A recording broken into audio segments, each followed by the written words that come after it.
ចាបងប្អូនថ្ងៃនេះយើងមករៀនធ្វើសម្លម្ជូរផលិតជាមួយនឹងថៃកញ្ចុះបែបងាយៗចាគ្រឿងផ្សំងាយៗទេបងប្អូនថៃកញ្ចុះ2ខាំនេះម្ដេងខ្ទឹមសរបស់យើងចាស្លឹកអំពិ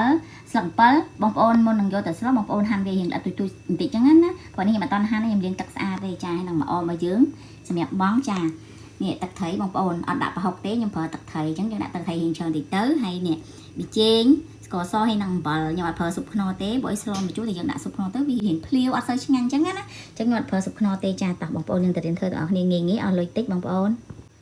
ចាយើងលៃទឹកមើលតាមហ្នឹងទៅហើយខ្ញុំបង់ឲ្យម្ដេងហើយនឹងខ្ទឹមសរបស់យើងចូលទៅក្នុងឆ្នាំងហើយបន្ទាប់មកហ្នឹងទៀតមកគឺខ្ញុំមកហាន់ស្លឹកអំពិលយើងជាទូចៗតិចទៅហើយនឹងមកអមហ្នឹងឲ្យរៀងទូចៗតិចទៅដាក់ទៅម្លាយចាឥឡូវយើងងាកមកមើលទឹករបស់យើងគឺពុះហើយអញ្ចឹងខ្ញុំបង់ទឹកត្រីចូលទឹកត្រីយើងដាក់រៀងច្រើនតិចទៅព្រោះយើងអត់ប្រើប្រហុកទេចារួចហើយយើងដាក់ត្រីចូលមួយគ្នាហើយនឹងស្លឹកអំពិលគឺយើងដាក់ចូលមួយគ្នាដែរ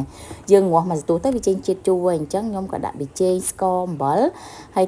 ចាកូររៀងកូរតិចទៅយើងភ្លក់ទៅរសជាតិរៀងប្រៃតិចរៀងជូរតិចចាបងប្អូនបានឆ្ងាញ់អញ្ចឹងណាចាឥឡូវនេះយើងឆ្អិនអញ្ចឹងខ្ញុំបង់ផលិតចូលផលិតក៏អញ្ចឹងដែរបងប្អូនយើងអត់បង់យូរទេផលិតយើងបង់តាម1ពុះគឺវាឆ្អិនហើយកុំឲ្យវាលួយពេកអញ្ចឹងណារួចហើយខ្ញុំរយហើយមកអមចាបងប្អូនឥឡូវនេះសឡម្ជូរផលិតអត់បង់ប្រហុកឆ្អិនណាយចាថ្ងៃនេះធ្វើសាច់ញ៉ាំអស់គ្នាទៅហើយជួយ Subscribe ឆានែលខ្ញុំឲ្យអ្នកមួយផងបងប្អូន